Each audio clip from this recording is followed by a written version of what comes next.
Picture the most beloved woman in America. A tiny figure in rhinestones and towering blonde hair, laughing on a stage in front of thousands, a voice like a bell ringing out over a sea of adoring faces. For 60 years, that smile was the most trusted thing in American music. She was the girl from a one-room cabin who became a queen. The songwriter behind some of the most famous songs ever recorded. A woman so loved that people across every divide who agreed on nothing else all agreed on her. And behind that smile, in the early 1980s, at the very height of her fame, Dolly Parton sat alone in her house in Tennessee, so lost in a darkness she had hidden from the whole world that she reached for a gun and held it in her hands. Nobody watching her television specials knew.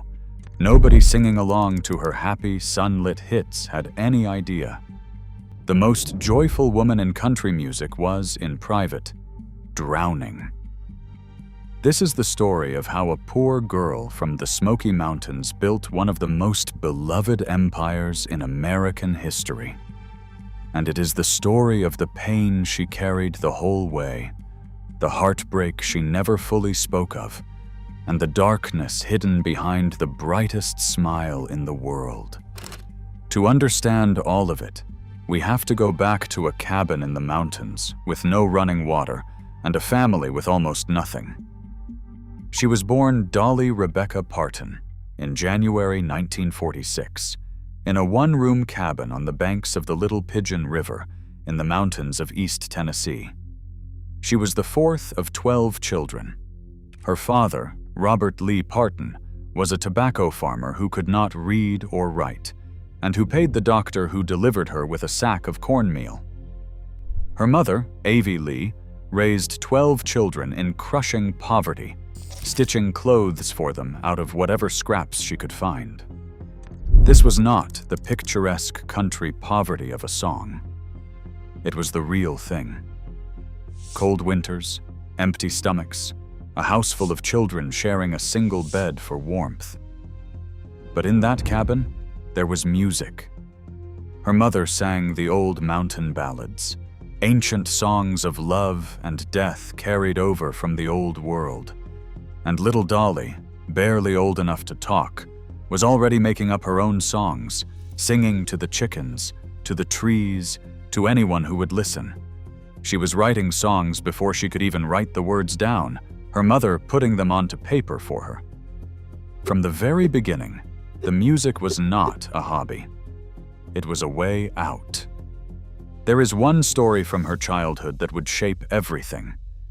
Her mother, out of a few rags and scraps of cloth, sewed her a coat, stitching the mismatched pieces together into something colorful and whole.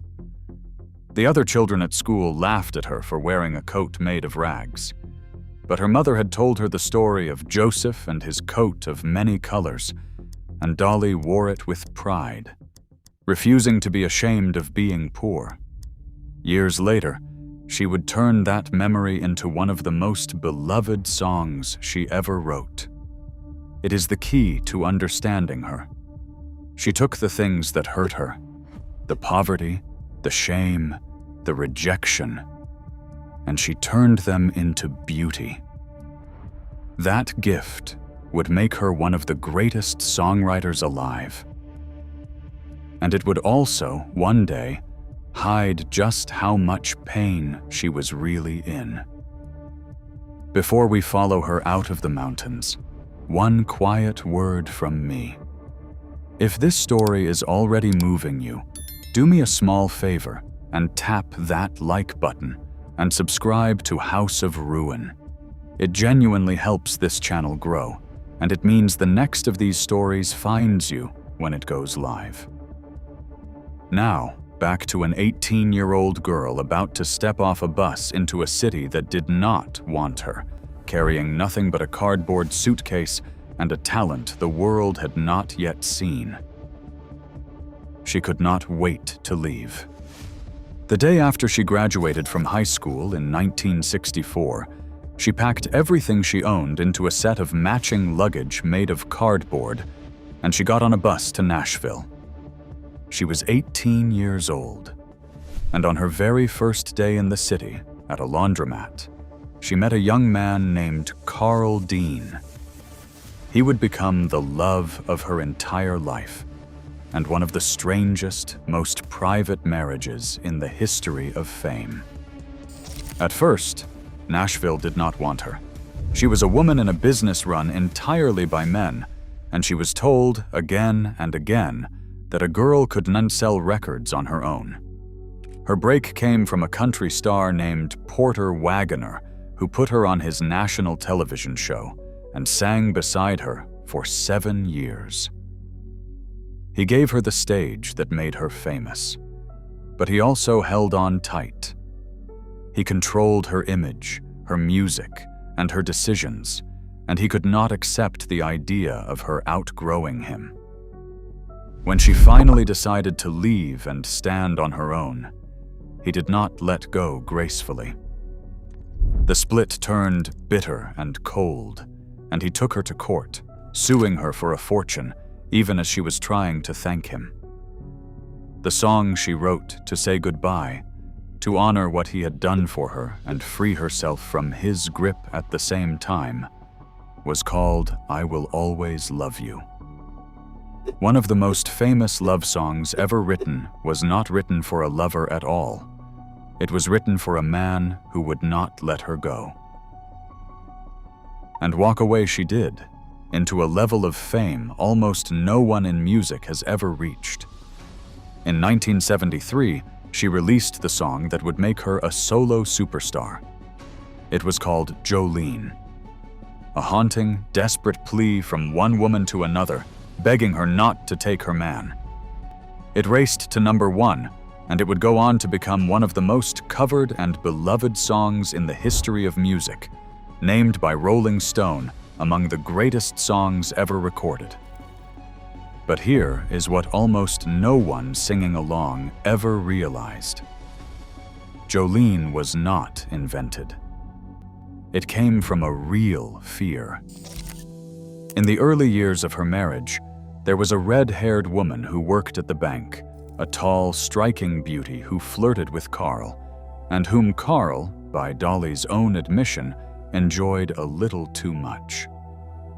Dolly noticed her husband spending more time at the bank than their money could explain.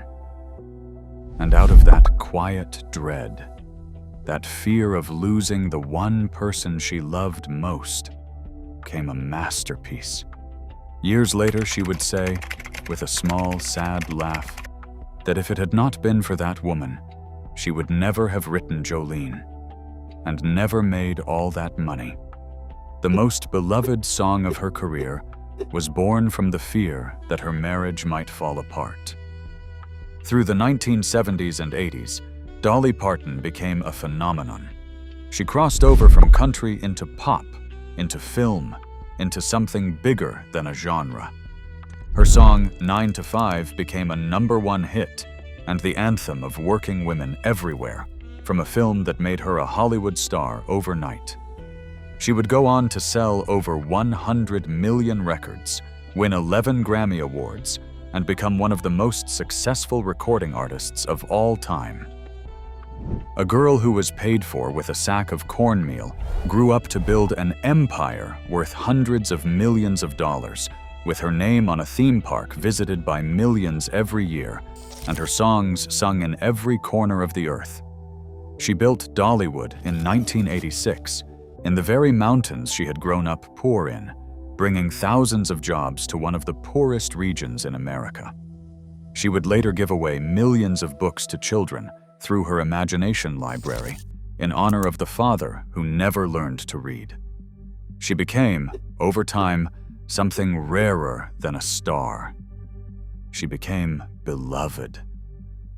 A woman almost nobody had a bad word to say about, in a world that tears its idols apart. It looked, from the outside, like the happiest life in America. That is what makes what was really happening so hard to believe. Because at the exact moment the world decided Dolly Parton had everything, she was quietly losing the will to go on. And yet, at the very peak of all of it, in the early 1980s, her private world was quietly falling apart. It began with her body. For about 3 years, Dolly had been suffering from serious gynecological problems. Pain she pushed through show after show, hiding it behind the smile. By 1984, it had become impossible to ignore, and she underwent a partial hysterectomy. And with it came a piece of news that broke something deep inside her. She would never be able to have children. She and Carl had always assumed they would be parents. They had talked about it, planned for it, even chosen the names of the children they thought they would one day hold. Now they never would. Think of what that meant for her. This was a woman who had grown up as one of 12, in a cabin overflowing with brothers and sisters, who had all but raised the younger ones herself, whose entire idea of love was a house full of children. And she was being told that the one thing she had always imagined for her own life would never come. She would later pour that longing into being a kind of mother to the whole world, godmother to children she helped, giver of books to millions. But the private grief of the children she never had was a wound that never fully closed. And into that wound came another. Somewhere in this same period, Dolly fell into what she would only ever call an affair of the heart. An emotional entanglement with another man, one she has protected the identity of to this day, that left her torn apart with guilt over the husband she loved. She was drawn, by her own admission, to a certain kind of man, and this one had gotten under her skin in a way that frightened her, because she knew where it could lead. She was a married woman, a public symbol of faith and goodness, and inside she was quietly at war with herself, breaking her own heart over feelings she could confess to almost no one. She never left Carl. But the guilt of that time, layered on top of everything else, helped drag her down into the dark. The pain of it all, the surgery, the childlessness, the guilt, the exhaustion of a decade at the top, crashed down on her at once. And Dolly Parton, the most cheerful woman in America, fell into a deep depression that lasted, by her own account, the better part of 2 years. This was not a passing sadness. It was a heavy, suffocating darkness that settled over everything. She gained weight and hid from the mirror. She let herself go, stopped caring about the sparkle and the shows and the songs that had been her whole life. She would later describe waking up every morning feeling something close to dead inside, day after day, month after month, unable to find a single reason to get out of bed. The woman whose gift had always been to take her pain and spin it into gold now found herself with a pain too heavy to lift. She could not write her way out of this one. She could barely move through it. For the better part of 2 years, the brightest star in America lived in a private gray that no audience ever saw, and it kept getting darker. There is a version of this story the world was never meant to hear. For decades, the public knew Dolly only as sunshine, as the woman who joked and sparkled and lifted everyone around her. What almost no one knew was how close the world came to losing her, quietly in the early 1980s, with no warning and no goodbye. Because one day, in her home in Tennessee, the darkness brought her to the lowest point of her entire life. She was alone upstairs. Her health was broken. Her heart was broken. and the future she had imagined was gone. And in that moment, sitting in her house with a loaded gun in reach, Dolly Parton came closer to the edge than the public would ever have believed of her. She would write about it years later with devastating honesty, admitting that she could not say for certain what she might have done, that she finally understood how someone, even someone as solid as her, could be pushed that far when the pain gets bad enough. And then, in the smallest, strangest way, the moment broke. Her little dog, Popeye, came running up the stairs toward her. The sound of his paws on the steps pulled her back into the world. She froze, and she put it down. A tiny, ordinary sound in the middle of the darkest moment of her life, and it was enough to turn her back toward the light. She would later say she took it as a sign that God was not finished with her yet. Slowly, she climbed back out.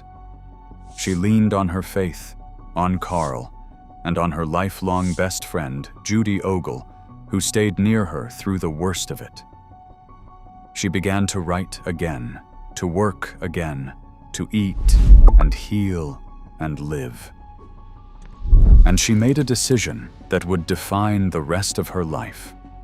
She would carry the pain privately, and she would give the world only the light. The smile the public saw was real, but it was also, always, a choice, a discipline, a shield built over a well of sorrow that most people would never know was there. And she held that discipline for the next 40 years. Through every interview, every dazzling television special, every red carpet, she kept the sorrow tucked away and handed the world nothing but warmth. She learned to make jokes about the very things that had nearly destroyed her, laughing that it takes a lot of money to look this cheap, turning her own image into armor. People assumed a woman that sunny had simply never suffered. The truth was the opposite. She had suffered enormously and decided on purpose that her pain was hers to carry and her joy was the world's to keep. Almost no one ever saw the weight underneath. So how do we measure a life like this? On the surface, it is one of the greatest success stories America has ever produced. She sold over 100 million records. She won every honor the music world could give her. She built an empire worth hundreds of millions of dollars and gave enormous amounts of it away, book by book, dollar by dollar, to the kind of poor mountain children she had once been. When she died in August of 2026, at the age of 80, the whole world mourned her as something close to a saint. But the deeper story, the truer one, is what it cost her to become that. Behind the rhinestones was a woman who buried her father with a heart full of the poverty he could never escape, who longed for children she was never able to have, and who, as the years went on, had to say goodbye to the very family she had built her whole soul around. She had grown up one of 12, in a house full of noise and love, and one by one she watched them go. She had already lost a baby brother in childhood. In later years, she lost her brother Floyd, a songwriter himself, and then her brother Randy to cancer. Each loss quietly cutting into the woman who had always said her family was the truest thing she had. For someone whose entire heart was built around those 12 children in a mountain cabin, growing old meant watching that world slowly disappear. And there was Carl, the husband so private he once told reporters at his own gate that he was only the gardener. The man she met on her first day in Nashville and loved for nearly 60 years. She lost him in 2025, and by every account she spent her final year quietly broken without him. The great love of her life gone, her own health failing. She once sat alone with a gun in her hand at the height of her fame, and was saved by the paws of a little dog on the stairs.